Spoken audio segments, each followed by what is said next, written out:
No ar, Brasil ODS, um programa que mostra, divulga e debate o terceiro setor, dando voz à solidariedade e construindo a cidadania.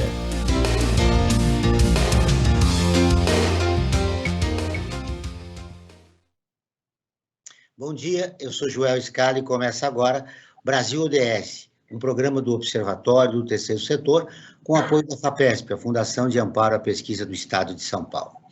O tema do programa de hoje é inteligência artificial, como ela pode ajudar a sociedade a alcançar os diferentes objetivos de desenvolvimento sustentável da Agenda 2030 da ONU. A inteligência artificial é um ramo da ciência da computação que estuda a simulação de comportamentos humanos em máquinas.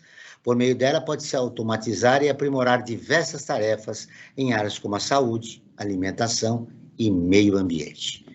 Participam do programa Fábio Cosman, professor titular da Escola Politécnica da USP, pesquisador associado do Inova USP e pesquisador responsável pelo Centro de Inteligência Artificial, constituído pela FAPESP e IBM na Universidade de São Paulo. Sarajane Pérez é professora pesquisadora associada no programa de pós-graduação em Sistemas de Informação da Universidade de São Paulo. A co-apresentação do programa é de Frank Valverde, que também trará os destaques do site do Observatório do Terceiro Setor.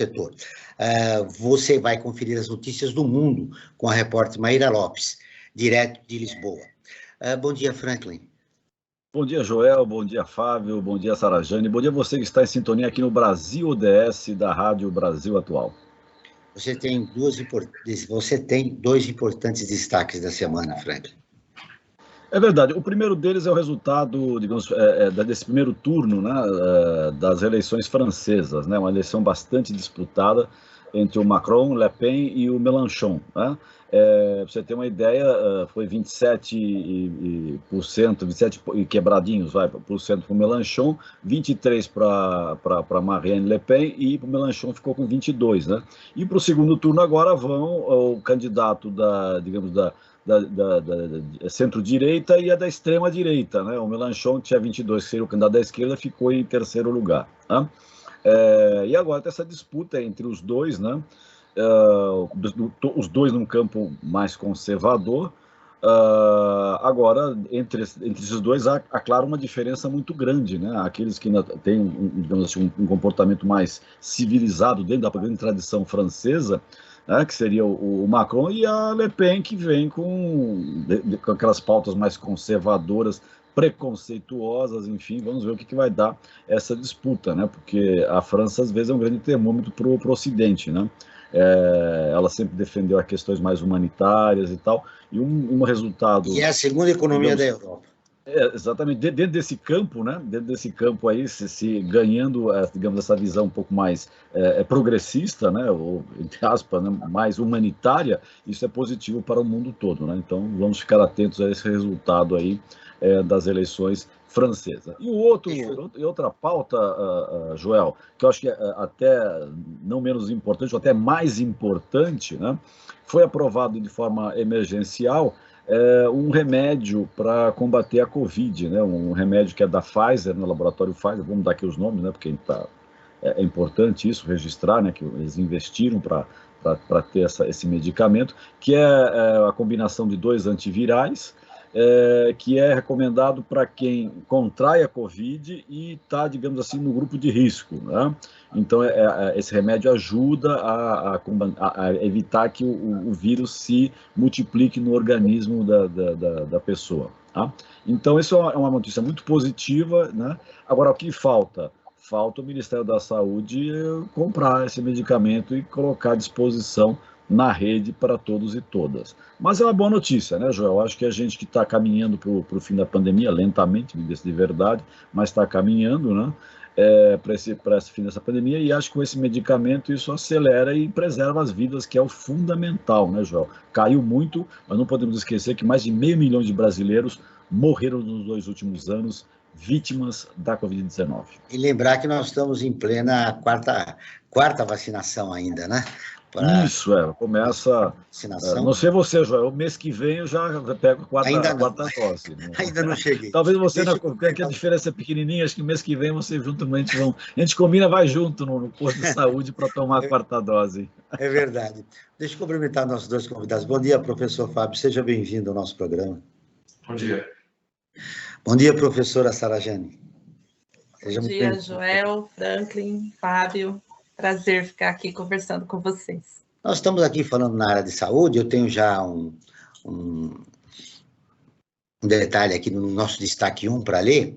Um dos projetos do Centro de Inteligência Artificial usa a tecnologia para tornar exames de tomografia tão precisos quanto de ressonância magnética, que são muito mais difíceis e caros de serem feitos. O objetivo é ajudar médicos a identificar os tipos de AVC com mais precisão. A inteligência tem um papel importante no desenvolvimento da saúde, professor Fábio. Sim, bom, eu acho que a inteligência artificial é uma tecnologia meio transversal, né? Ela pode atuar em inúmeras áreas, né? O exemplo que você deu é um exemplo assim potencialmente importante, né? São colegas nossos que estão trabalhando tanto na área de computação quanto na área de medicina. Nós congregamos ali pessoal de computação, engenheiros, médicos, pessoal de saúde pública, para abordar uma questão específica que é muito importante, né? Que é a prevenção e reabilitação de AVC. Hoje já existe muita tecnologia para, por exemplo, você analisar imagens de raio-x, né? Então a radiologia tem sido muito afetada. Nós gostaríamos que o mesmo efeito acontecesse com imagens e documentos e relatórios relacionados ao AVC, né? Então, uma equipe muito boa, né? Liderada pelos colegas Zal Liang, de Ribeirão Preto, e José Krieger, aqui de São Paulo, que estão olhando essa questão do AVC no nosso centro. O desenvolvimento da saúde é muito importante. E agora, com a colaboração da inteligência artificial, me parece que nós avançamos bastante, professora. Eu acho que sim, né? Eu acho que de alguns anos para cá, a gente tem visto com mais frequência a aplicabilidade da inteligência artificial em todas as áreas, e saúde é uma delas, né? Não só por conta de análise de imagens, mas também análise de outros tipos de dados, né? Então, quando a gente tem volume de dados e uma qualidade de dados suficiente para desenvolver um raciocínio, né? A inteligência artificial, com todo o seu aparato, consegue potencializar a extração de informação. Então, é bastante importante a gente olhar para essa área com atenção, porque ela pode trazer, agregar valor, né, às análises de dados em geral. Professor Fábio, em relação à sua pesquisa na inteligência artificial, que avanços nós podemos registrar? Bom, deixa eu ver se eu consigo, essa pergunta é ampla, né? Então, deixa eu ver se eu consigo dar uma visão geral aí para o nosso ouvinte, né? Aliás, bem-vindo a todas aí que estão nos ouvindo, todos aí.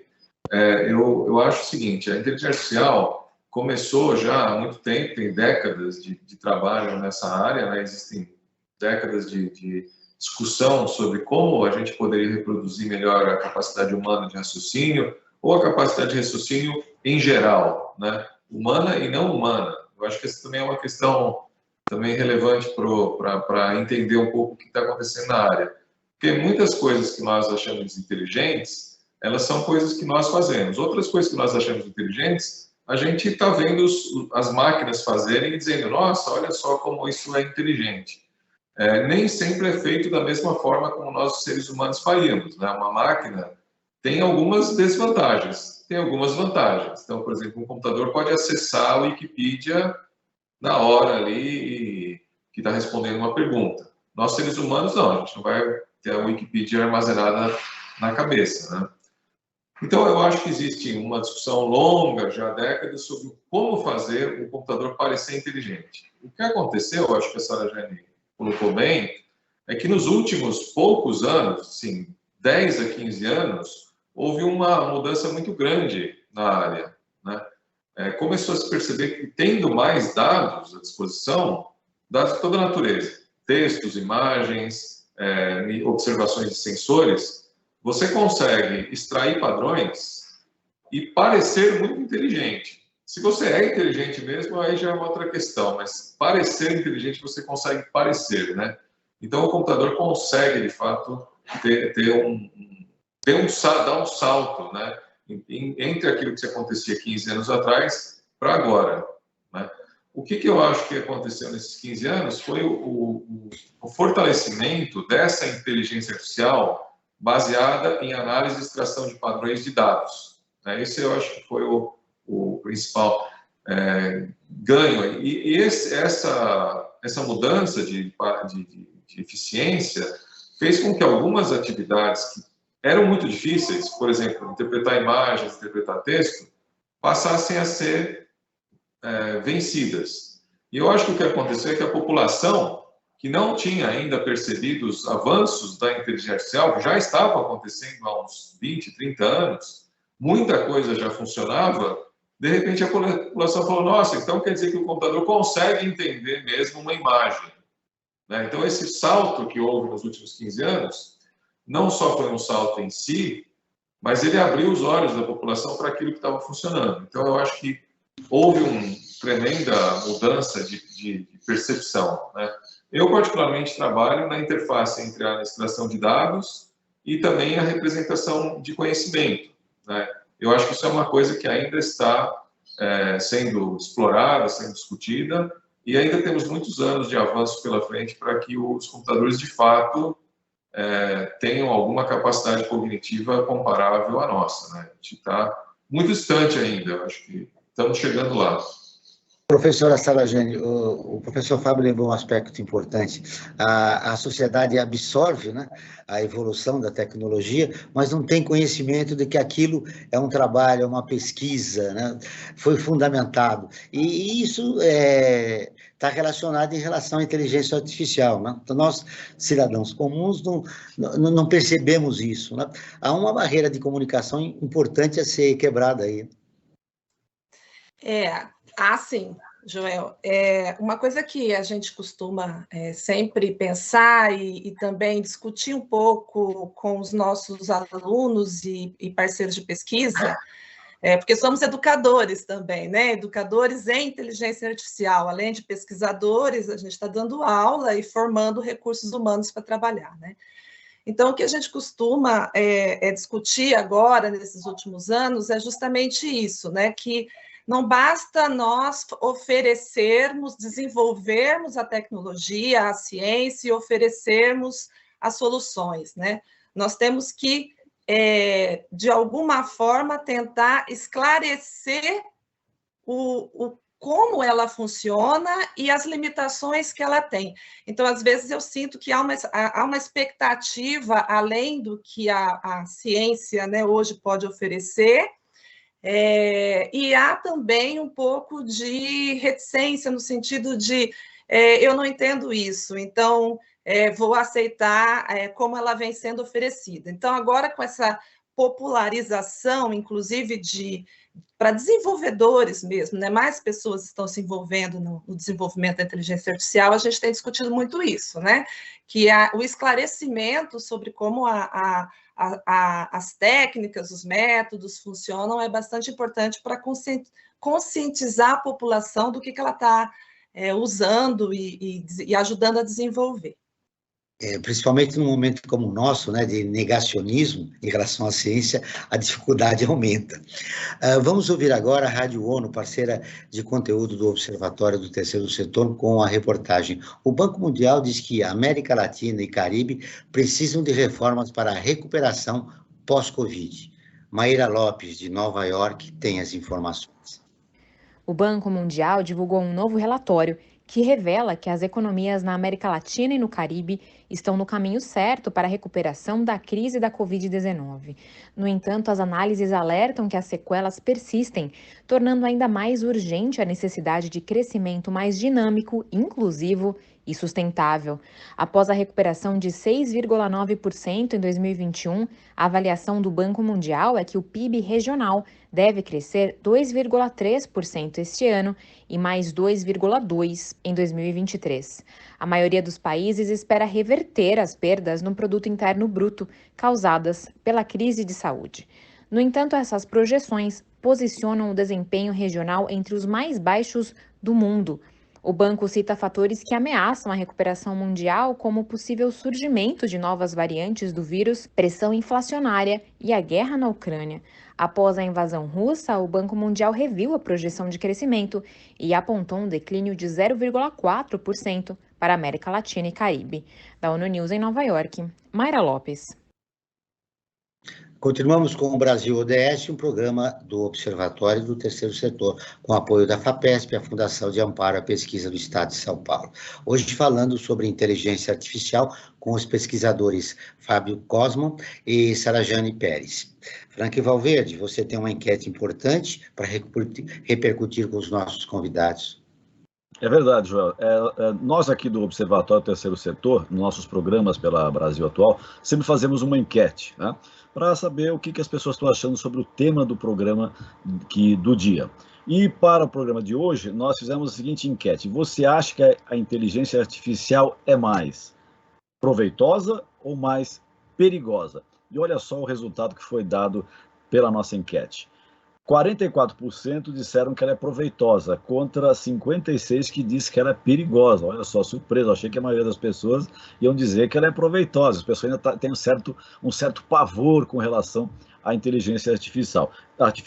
E eu vou jogar a bola tanto para o Fábio como para a Sarajane. Gostaria que eles comentassem essa enquete. Será que o pessoal tem razão em dizer que ela é muito mais perigosa do que proveitosa? Né? E até aproveitando para complementar, até para esclarecer essas pessoas, né, que são dois especialistas nessa área da inteligência artificial, e eles podem contribuir muito para esse esclarecimento. E até para dirimir um pouco esse pavor que o senso comum apresenta. Como é que está a inteligência artificial no nosso dia a dia? Ela já está no nosso cotidiano e às vezes nem sabe que ela está aí presente, ela sendo muito mais proveitosa e as pessoas acham que ela é perigosa? Vamos começar pela professora Sarajane. Então, né, esse resultado dessa enquete reforça a minha insistência de que o esclarecimento e a educação, elas são necessárias, né? É preciso esclarecer o que é essa inteligência artificial.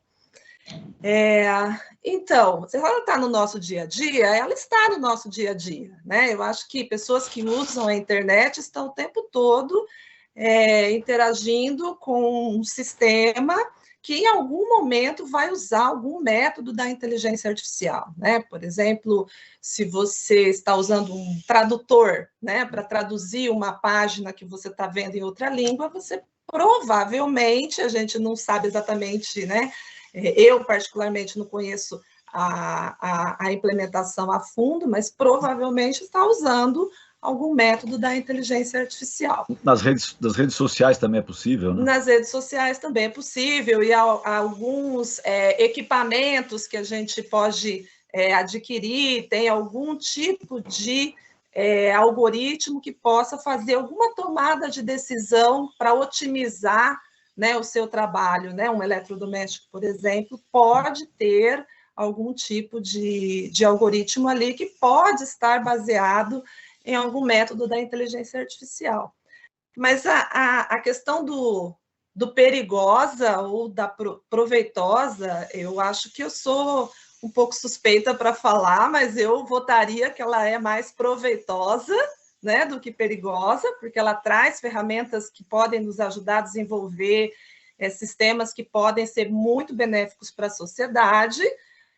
Mas como toda tecnologia, né, o mau uso da tecnologia, que é feito pelos humanos, é que a gente tem que cuidar, né? Então, acho que é aí que está o ponto de cuidado, né?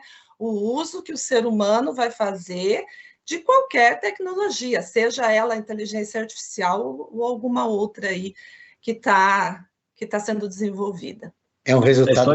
Historicamente, né, tem visto isso, né, que o ser humano, às vezes, utiliza muito mal as tecnologias, ou sempre tem inicialmente uma visão negativa sobre a tecnologia. Depois que ela é incorporada no seu dia a dia, né, Jó, que as pessoas aceitam. Isso foi com o trem, né, que as pessoas diziam que andar de trem prejudicava a saúde, porque ia mais de 40 km por hora, né? Você tem ideia, Jó?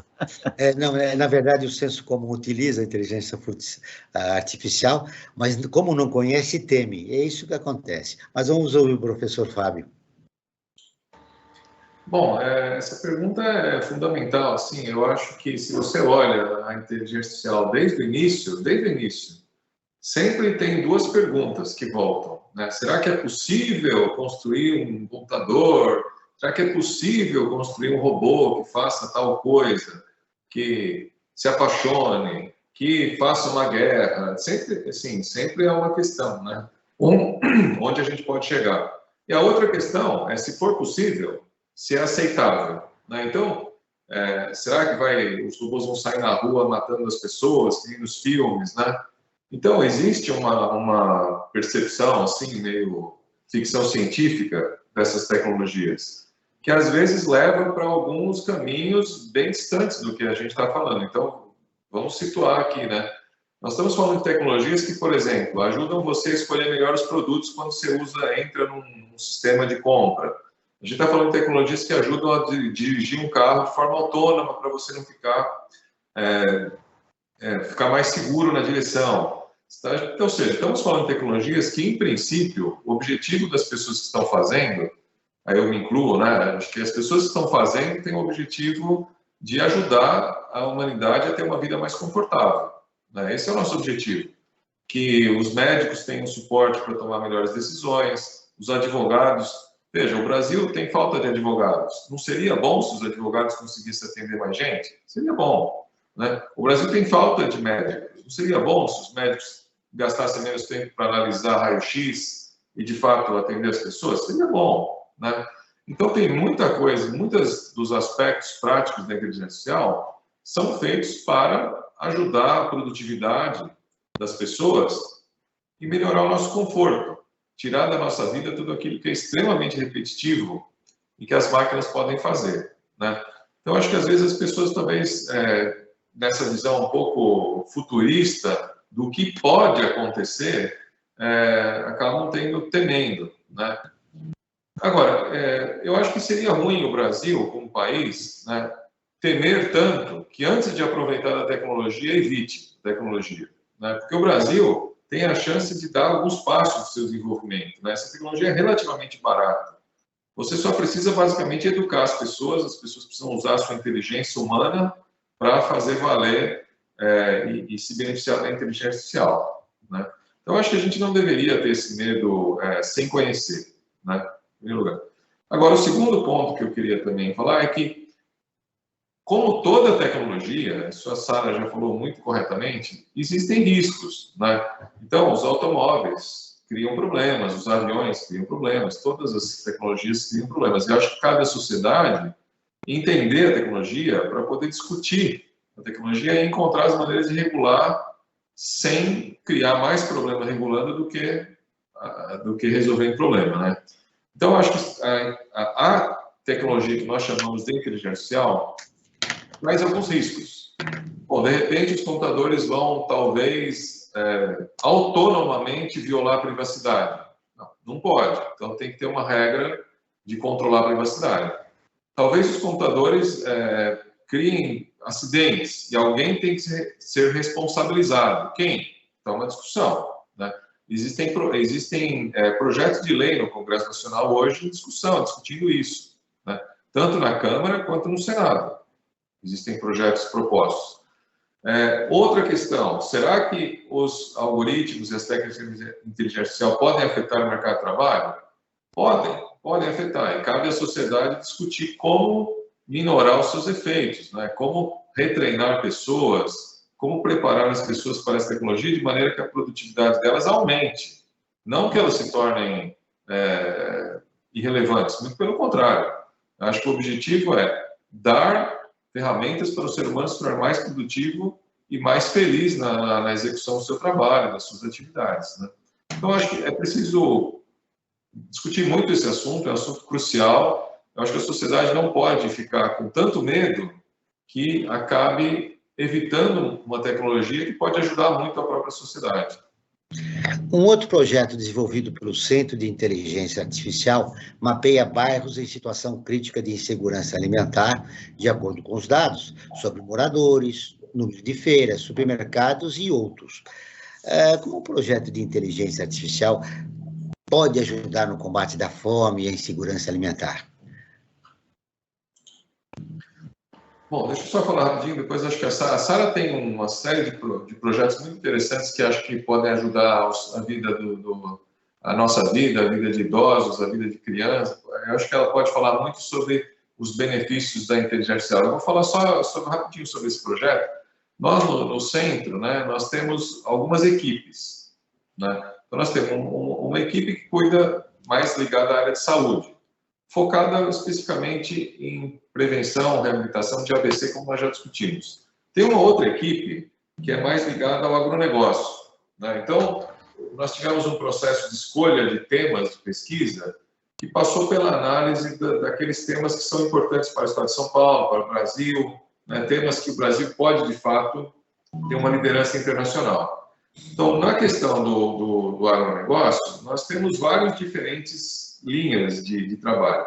Você pode abordar a produção de grandes quantidades, como soja, por exemplo. Você pode abordar a questão de como aumentar a eficiência da produção de cultivares mais refinados, morango, maçã e tal. Ou você pode também, em uma outra discussão, ver como você pode usar essas produções para melhorar e diminuir a fome da população. Então, tem um grupo, né, no centro, olhando especificamente a questão de como tomar decisões sobre o agronegócio de maneira a diminuir a questão da fome, né? Então, um desses esforços está ligado a mapear, né, como que a fome se distribui e tal. Obviamente, aí eu vou voltar numa questão, um ponto que a Sara já enfatizou e eu também enfatizei, né? A gente depende, na inteligência artificial de hoje, de dados, né? Se você tem dados, você extrai padrões e toma melhores decisões. É muito isso que a inteligência artificial faz hoje, e é isso que esse grupo está fazendo, coletando dados para identificar melhor padrões alimentares, né, de fome em particular, para tomar melhores decisões sobre como produzir e distribuir alimentos. Professora Saragene. Especificamente sobre essa questão de encontrar padrões em dados para melhorar de alguma forma a vida do cidadão, né? Até acho que saindo um pouco do assunto de segurança alimentar, mas acho que isso pode ser generalizado para uma possibilidade de inclusão, né? De inclusão das pessoas dentro de uma sociedade mais justa, né? Se você tem informação e você pode usar essa informação de forma inteligente e em escala, né? Acho que isso que a inteligência artificial pode trazer, né? Ela pode trazer um pouco desse raciocínio que nós sabemos fazer, mas para uma dimensão de uma escala uma dimensão grande, uma escala grande que pode apoiar, por exemplo, decisões de políticas públicas, né? Então, acho que é nesse ponto que esses projetos que analisam, que coletam dados, tratam esses dados e analisam esses dados, usando de um raciocínio especial, um raciocínio que é eficiente, como esses que são implementados na inteligência artificial, podem trazer de benefício, né? Uma escala da tomada de decisão pode alcançar uma escala muito maior, no sentido de conhecer muito mais a própria sociedade. O professor Fábio falou que você está envolvido em projetos de idosos, de crianças, e me ocorreu te perguntar, o mapa da desigualdade revela que, né, o idoso dos jardins vive muito mais do que o idoso das periferias da cidade, né, na Zona Sul, no extremo da Zona Sul, ou no extremo da Zona Leste, por exemplo.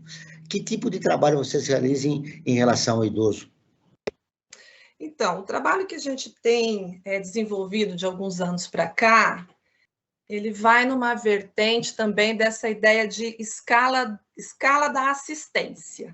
Tá? Então, a ideia é a gente conseguir escalar a assistência ao idoso, à criança, à pessoa que possui algum tipo de necessidade especial. Tá?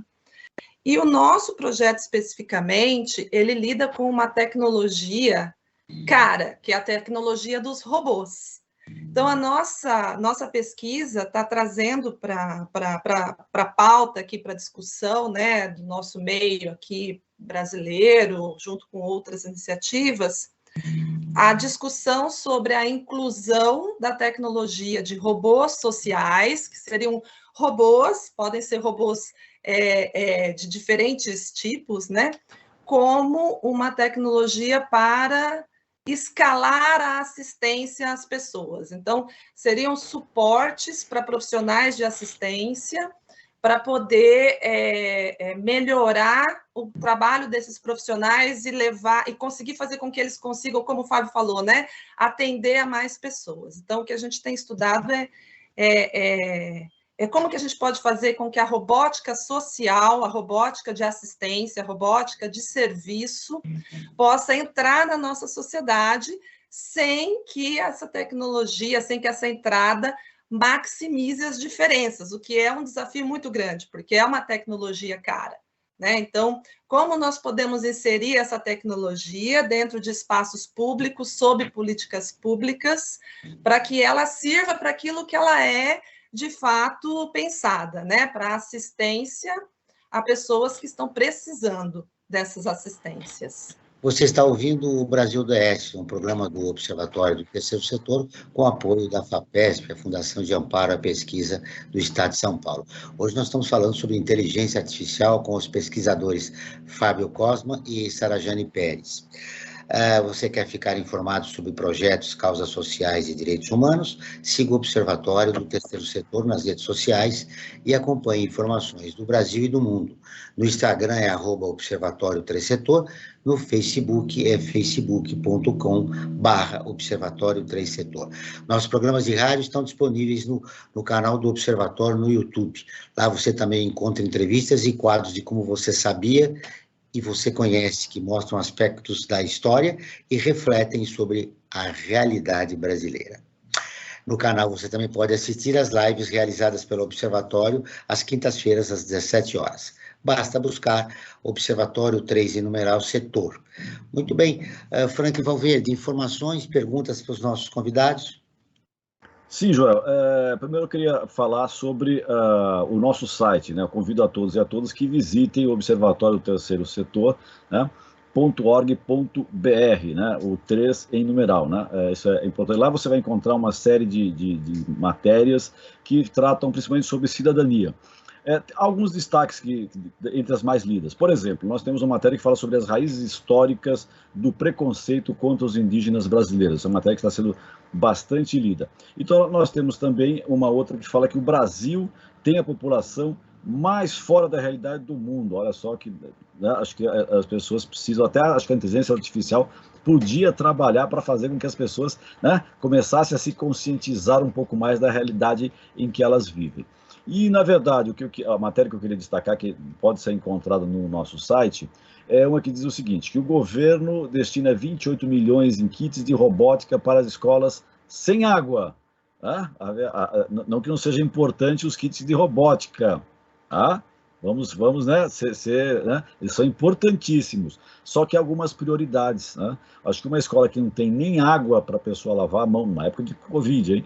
Água para lavar a mão, para ir ao banheiro, o governo, em vez de tentar trabalhar no saneamento, acaba investindo na questão da robótica. Enfim, são reflexos desta nossa realidade brasileira. Essas e outras matérias você pode encontrar no portal do Observatório, agora também em formato de áudio, por meio de uma ferramenta de audiodescrição dos conteúdos escritos. É o Observatório do Terceiro Setor, fazendo com que as pessoas sejam incluídas, principalmente os deficientes visuais. Eles podem acessar o nosso conteúdo através dessa ferramenta de audiodescrição. E eu gostaria de colocar uma questão, Joel, tanto para a professora Sarajane como para o professor Fábio, né? Aqui no Brasil sempre se diz que leis pegam e as leis não pegam, né? Quer dizer, essa ficção aí, mas enfim, isso é muito forte, muito presente no dia a dia do brasileiro. E eu coloco a seguinte questão: a legislação brasileira com relação à inteligência artificial, ela está avançada para essa utilização ou ela precisa ser feita alguma coisa? Nossos parlamentares precisam fazer alguma coisa para criar uma legislação que favoreça a implementação e a utilização da inteligência artificial de uma forma muito mais positiva pela população brasileira. Agora vamos começar pelo professor Fábio. Bom, eu acho que no mundo inteiro há discussão sobre como regular a inteligência artificial, essa tecnologia, né? Veja, nós temos leis de trânsito, certo? Os carros são regulados, temos leis para regular a aviação e assim por diante. Temos leis para regular vacinas, né? Eu acho que em todos os setores da nossa vida, a sociedade humana foi se organizando e foi encontrando caminhos adequados para regular as tecnologias. No caso da inteligência artificial, eu acho que existem alguns medos, né, sobre os quais nós já falamos, que não estão muito distantes da realidade, né? Os robôs não vão sair por aí atirando na rua em nenhum tempo previsível razoável. Não é Blade Runner, né? Não é Blade Runner, né? Não. Isso não está acontecendo, certo? Esse não é o nosso problema. Agora, por exemplo, nós temos potenciais problemas de privacidade, mas o Brasil tem uma legislação avançada em privacidade, né? Nós temos potenciais problemas de responsabilização, né? Quem é que seria responsável por tomar as decisões finais ou por, em caso de problema, ser responsabilizado judicialmente? Quem seria responsável por tomar a decisão final? Já houve projetos de lei que sugeriram assim, que toda decisão final tem que ser supervisionada por um ser humano. Mas você percebe a dificuldade. Se você faz isso, você tem um carro autônomo que, no fim, tem que ter um ser humano dirigindo, né? Então, eu só dou esse exemplo para mostrar a complexidade de você encontrar o caminho do meio aí, certo? Então, você tem que ter uma análise de responsabilização que leve em conta o risco real daquilo que está acontecendo. Se uma coisa não traz risco nenhum, por exemplo, você tem um sistema de inteligência artificial que te ajuda a fazer uma compra na internet. Tudo bem, se ele errar, errou. Você que não compra, né? Não precisa de supervisão de alguém. Mas se você tem um sistema que vai fazer uma cirurgia, talvez você precise, né? Então, uma análise baseada em riscos é o que a União Europeia está fazendo. A União Europeia está discutindo esse assunto e provavelmente aos próximos anos vai chegar numa legislação. Então, essa é uma questão, é um exemplo, né? Outras questões também podem aparecer, mas relacionadas, por exemplo, a como incentivar, como fazer as pessoas transitarem para um outro mercado de trabalho, como proteger certos setores. Então, tudo isso eu acho que vale a pena discutir e o Congresso está discutindo, né? Eu acho que houve uma pressa do Congresso Nacional, da Câmara, de votar esse assunto. Foi votado um projeto, né, do deputado Bismarck. O projeto, na verdade, foi bastante modificado pela relatora, né, a deputada Luísa Canzani, e foi votado, né, e está agora em discussão no Senado, onde existem 2 outros projetos, e o presidente do Senado, recentemente, montou uma comissão formada por 18 especialistas, se não me engano, entre os quais o nosso colega professor Juliano Maranhão, que participa do Centro de Inteligência Artificial, né, para discutir o assunto. Então, a pergunta: o Brasil está avançado? Eu acho que o Brasil está avançando, mas também não há necessidade de fazer antes dos outros, né? Eu acho que isso tem que ser discutido com muita calma. Porque se você toma algumas decisões atabalhoadas, enquanto a tecnologia não está bem definida ainda, você pode acabar matando grandes ideias que vão beneficiar o próprio país, né? Então, eu acho assim, o Brasil está caminhando, está indo, eu acho que tem que ir com calma mesmo, mas o assunto está sendo discutido e o Brasil já tem algumas legislações. Tem o Código de Proteção do Consumidor, tem o Código de Proteção de Dados, tem a infraestrutura de internet, que dão suporte à maioria das necessidades prementes, né? Aquelas realmente um pouco mais complexas de responsabilização e e fomento e tal, eu acho que estão em discussão e o Brasil, com calma, deve chegar lá. Professora Sara Jane. Acho que eu não tenho muito a acrescentar na fala do Fábio sobre isso, mas se eu pudesse dar os meus 2 centavos aqui de contribuição, né, com se o Brasil está avançado, não está avançado, está avançando, no sentido de que, além de criar essas leis e essas regulações, eu acho que o Brasil precisa pensar em criar políticas, né, de desenvolvimento, uso e aplicação da inteligência artificial. Então, Franklin comentou, né, o governo ele mandou kits de robóticas para uma escola que não tinha água. Bom, a gente tem que resolver o problema de não ter água e tem que resolver todos esses problemas de base, isso não está em discussão aqui, claro que tem que resolver, né? Mas, por outro lado, a gente não pode ficar atrás de outras sociedades, né, que estão colocando tecnologias avançadas em prol de diversos aspectos aí de educação, saúde, etc., e que estão avançando nisso. Então, acho que, além de criar as leis, precisa estabelecer as políticas de desenvolvimento e disseminação e uso para todos, né, da IA. Poxa, é necessário, e o professor Fábio citou isso também, que se cuide primeiro das infraestruturas, né, do país, né, para depois a gente avançar com o que de mais importante se pode fazer a nível da legislação e de políticas públicas em relação à inteligência artificial. Uma outra coisa que eu gostaria de citar é que a preservação do meio ambiente é uma área que também vem sendo beneficiada pela inteligência artificial. Recentemente noticiamos no Observatório do Terceiro Setor um projeto da Comissão Pró-Índio, que faz capacitações com indígenas e quilombolas da Amazônia para usar a inteligência artificial para detectar áreas de risco de desmatamento. É um outro trabalho importante na preservação do meio ambiente das populações originárias, que tem como ferramenta a inteligência artificial, professor Fábio. Eu acho que... Bom, deixa eu responder essa pergunta começando de uma forma um pouco conceitual, no seguinte sentido, que talvez ajude o nosso ouvinte aí, né, nosso ouvinte. Eu acho que existe uma ideia do que é inteligência artificial, que é aquela que começou em 1950, lá quando o Turing estava falando, Alan Turing, que é você, de fato, ter um computador que responde, fala, interage e traz todas as características da inteligência para a mesa, né?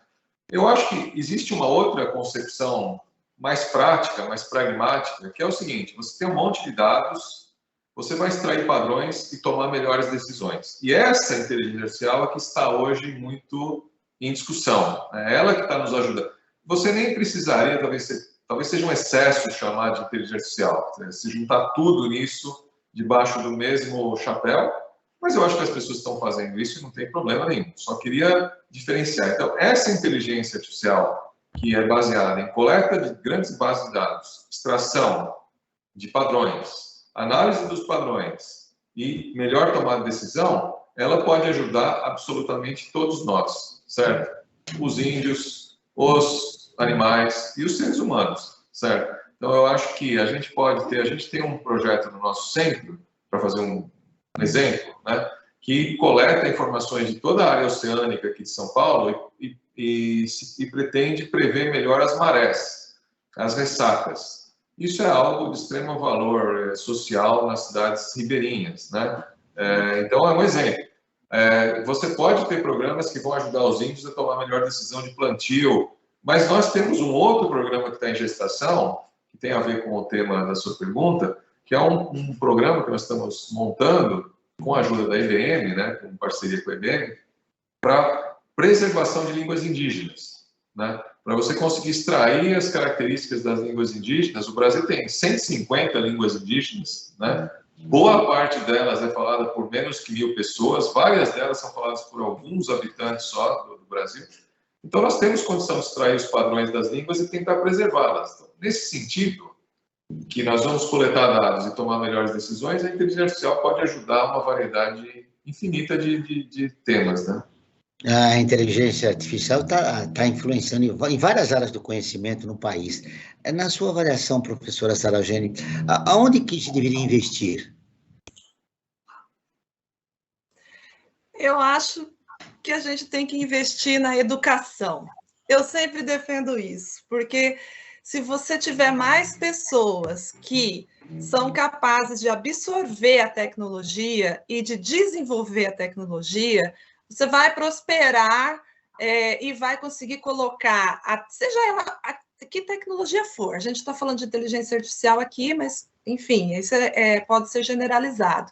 Se você tem mais pessoas que sabem desenvolver e mais pessoas que sabem fazer uso dela, você vai ter essa tecnologia com os seus princípios, né, de promoção de transparência, de justiça, de equidade, enfim, você vai trazer a tecnologia para o bem, né? Então, eu acho que o investimento precisa ser na educação. Quando eu falo educação, não estou falando só, assim, educação da criança, educação, estou falando de educação, treinamento, formação de recursos humanos capazes de absorver o que está sendo desenvolvido no mundo, né? Então, a gente quer desenvolver aqui, mas a gente também quer absorver. E eu acho que se a gente não tiver investimento nesse tipo de política, né, a absorção ela vai ser muito superficial, ela não vai necessariamente nos trazer benefícios. Então, eu acho que tem que ser na educação. Eu sou um pouco suspeita para falar, porque eu sou muito voltada para essa questão de esclarecimento, de formação de recursos humanos, eu gosto muito disso, então esse é o meu viés, né? O meu viés está voltado para a educação. Nós começamos o último bloco do Brasil ODS, o programa do Observatório do Terceiro Setor, com o apoio da FAPESP. Frank Valverde, nós temos 15 minutos nesse bloco, você tem mais informações? Já temos só 10, já passou um pouquinho aqui pelo meu cronômetro, já estamos com 10 minutos, eu vou ser bastante sintético aí. Sim, eu quero falar sobre um projeto que nós desenvolvemos no Observatório Terceiro Setor, que é o Observatório em Movimento. O que é isso? É uma iniciativa que nós tivemos de ouvir especialistas das mais variadas áreas do conhecimento humano e saber deles como é a melhor forma de viver após pandemia, né? A gente começou a iniciar essa fase lentamente, mas já iniciamos, né? Acredito que de mais uns 6 meses, 7 meses, 8, nós já estaremos, digamos, em uma outra fase, né? Estou numa perspectiva bastante positiva, e aí eu acho que a gente precisa pensar e agir de uma outra forma. E esses especialistas vão dar uma série de dicas, estão dando uma série de dicas de como melhor passar e entrar nessa nova fase da humanidade, que é essa pós-pandemia de Covid-19. E eu quero também aproveitar, João, e falar de uma ferramenta que é muito importante para o terceiro setor, uma ferramenta que é uma plataforma online, que foi criada pelo Observatório, que é Apoie o Terceiro Setor. Tá? Ela é destinada a financiamento coletivo para várias organizações da sociedade civil, com projetos sociais em diversas áreas. Para saber mais, convido a todos e a todas que entrem no site apoie3setor.com.br, o 3 em numeral. E, além disso, fica o convite de sempre para que nos visitem em nossas redes sociais, seja no Facebook, no Instagram, assim como no YouTube, Joel. Uma pesquisa realizada pela ONG Ação Educativa e a Rede Negra em Tecnologia e Sociedade, que entrevistou 103 especialistas em equidade racial, tecnologia e sociedade, apontou que a inteligência artificial pode reforçar o racismo na sociedade. Em 2021, o Carlos Arboleda, que é representante do Sistema das Nações Unidas para o Desenvolvimento no Brasil, defendeu em evento aberto que a inteligência artificial deve ser usada para reduzir desigualdades e não acentuá-las. E eu tenho mais 2 perguntas para vocês, para fechar o programa. Quais são os perigos sociais do uso da inteligência artificial, professor Fábio? Bom, vamos lá, né? Eu acho que existe, de fato, o risco, né, de você extrair padrões que sejam baseados em atitudes racistas, né, que estão documentadas e coletadas, e acabar preservando esses padrões em decisões automatizadas desde que essas decisões não tenham nenhum controle, né? Agora, se você tiver uma inteligência que de fato tenha esse nome, né, que não seja só um papagaio gigante que fique repetindo o que já aconteceu, eu acho que você tem a obrigação de colocar regras que traduzam as considerações éticas e morais da sociedade, né? Agora, como fazer isso é um desafio. Eu acho que a área de inteligência artificial está discutindo isso, né? Há 10 anos atrás não existia uma conferência internacional sobre ética em inteligência artificial. Hoje existem duas grandes, né? Então, assim, a sociedade, a comunidade de pesquisa está muito preocupada com esse assunto, né? Então, a primeira coisa é isso. Então, acho que existem riscos de haver preservação de padrões dependendo de coletas inadequadas de dados. E isso tem que ser combatido, tem que ser controlado. Você tem que ter ferramentas técnicas para conseguir incorporar regras. Você tem que conseguir definir as regras, porque se eu perguntar para as pessoas hoje na sociedade quais são as regras éticas que regem o nosso comportamento, nem sempre é consenso, né? Então, isso exige inteligência humana, né, para fazer as coisas, né? Professora Sarajane, quais são os perigos da utilização da inteligência artificial?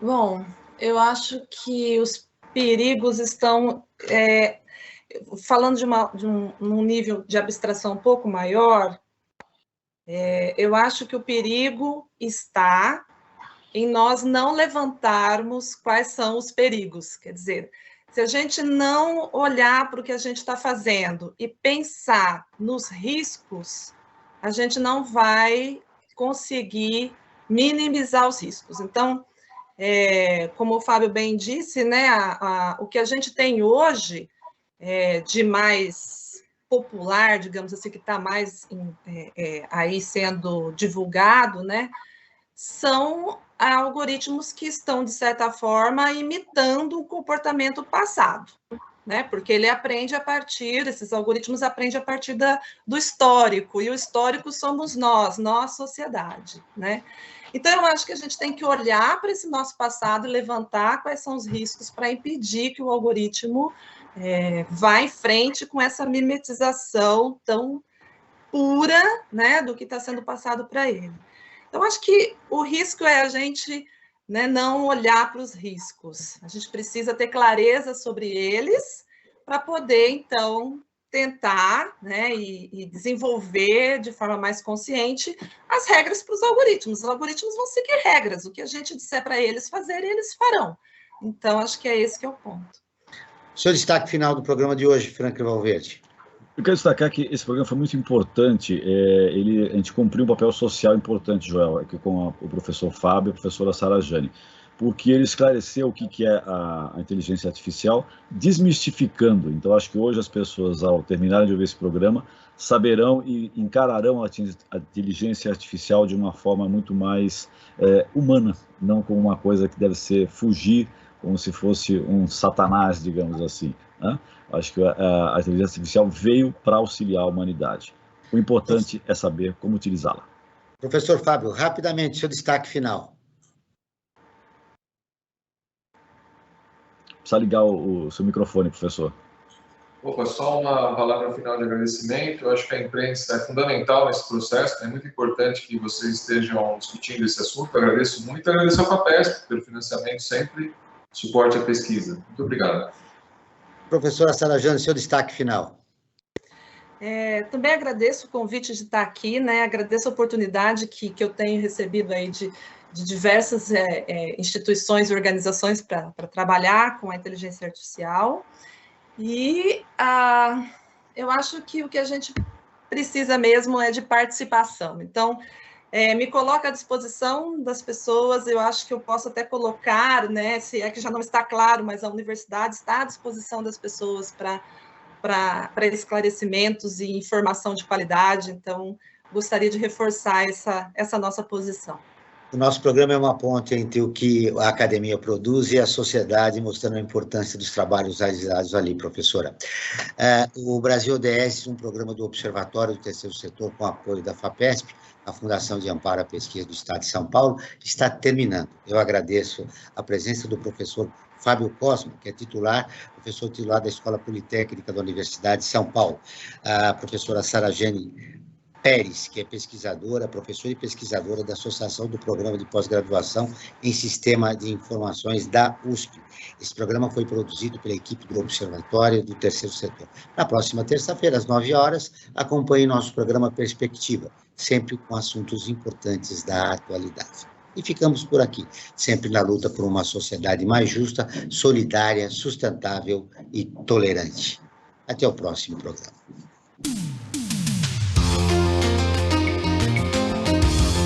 Você acabou de ouvir Brasil ODS, um programa do Observatório do Terceiro Setor.